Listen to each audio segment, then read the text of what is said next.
What's up guys, my name is Elle and welcome to or back to the coffee shop project at home. Today we're going to be making an affogato and a cold brew float.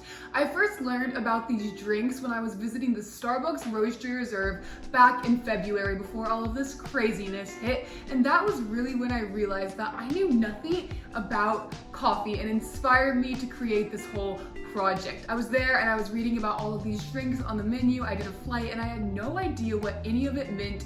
Now that I do, I wanted to revisit these two drinks and show you guys how to make them. Now the first drink we're going to be making is the Affogato, and that is just a scoop of gelato or ice cream topped with 2 shots of espresso, roasted of your choice. I think it's a cool drink because you can play around with different ice cream flavors and roasts to get all kinds of combination, but still the same simple recipe. So we're going to start by getting a big scoop of gelato. And then we're gonna put it in there, and then we're gonna leave this here for a moment, and then we're gonna pull our shots. I'm opting to only pour 1 of the 2 shots in because I don't want the ice cream to completely liquefy. And now that everything's in there, we got like a nice melting going on, we are going to give it a bite. That's delicious. The dark roast pairs so nicely with that sweet vanilla gelato, making the perfect combination of sweet and savory. I would have this over a Frappuccino any day, but now we gotta see how it holds up against the Cold Brew Float.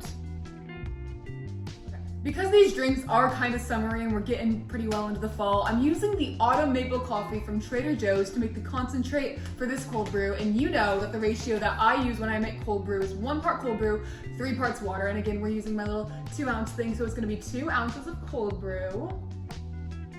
Get that in there. And then we're gonna do 3 of these, again, 2 ounces each of water. I didn't watch them make this at the Starbucks Reserve, but looking at the water on top of it, it seems kind of gross. I don't know how this is going to turn out. Okay, now we're gonna give it a stir. Okay, that does not look as bad as I thought it would. Okay, time to taste. Okay, that's not quite strong enough for my liking. I'm gonna add a little bit more cold brew, 2 more ounces, to see if it fixes it and makes it taste better.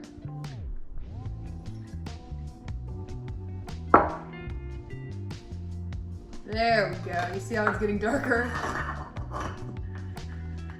That looks much better. Take 2.